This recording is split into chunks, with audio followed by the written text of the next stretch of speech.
Selamat pagi.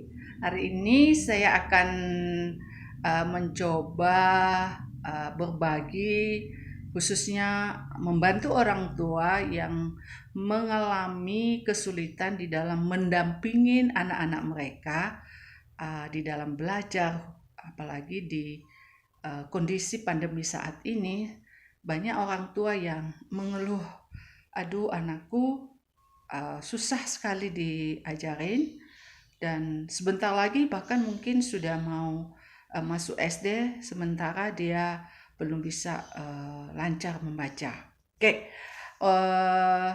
saya mencoba untuk berbagi dan semoga ini bisa membantu para orang tua yang mengalami kesulitan-kesulitan dalam hal ini. Nah, saudara, hal yang pertama yang harus kita ingat ketika kita mau belajar mengajarin anak, yang pertama harus ingat anak kita ini memiliki gaya belajar apa.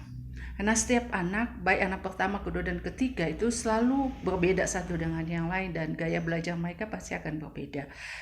Mungkin perlu diamati anak saya itu gaya belajarnya seperti apa. Apakah anak ini senang belajar dengan visual, atau anak saya ini belajar sambil bergerak atau kinestetik, atau anak saya ini belajar sambil mendengar. Jadi walaupun dia tidak bisa diem, tapi kupingnya dia bisa pakai untuk mendengar. Nah, dari pendekatan itu nantinya ibu-ibu atau guru pun boleh menyesuaikan metode pengajaran yang tepat untuk anak-anak sesuai dengan gaya belajar mereka. Nah, yang kedua, untuk membantu orang tua yang sedih atau merasa terbeban dengan anak yang belum bisa membaca. Oke, masih ada waktu. Yang pertama, review kembali huruf vokal. 5 huruf vokal harus mereka kuasai dengan benar. A, I, U, E, O itu harus dikuasai, terkonsep. Kalau bisa jangan berurutan, tapi diacak supaya dia tidak hanya menghafal.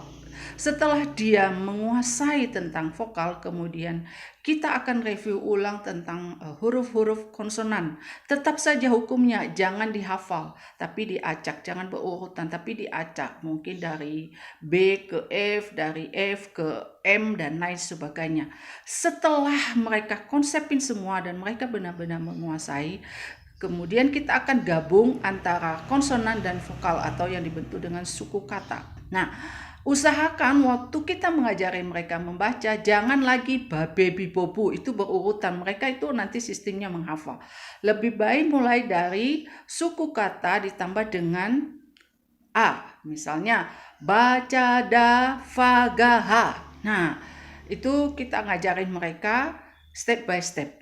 Kita ajarkan dan tidak boleh lagi dieja, misalnya B tambah A, ba, C tambah A, ca, tidak usah, jangan. Langsung saja digabung antara konsonan dan vokal. Kita mulai dengan konsonan dan tambah dengan vokal A. Ya, dari semua itu sebenarnya kita langsung ba, ca, da, ga. Nah, caranya kita memulai suku kata yang gampang mereka ingat, misalnya pa, ma, ka, atau dengan awal namanya, misalnya ta. Nah, kita hafal, kita mulai dari situ. Kemudian kalau dia sudah menguasai, kita melanjutkan dengan suku kata ditambah i, u, kemudian u, sampai semuanya bisa terkonsep. Setelah itu kita akan gabung menjadi dari satu suku kata menjadi 2 suku kata. Misalnya baju, badi, bafi. Kita coba itu. Semua suku kata yang tanpa ada huruf sengau atau akhiran R atau T dan lain sebagainya. Kita perlancar itu semuanya. Saya yakin anak-anak Anda bisa tertolong dengan tips ini. Semoga berguna.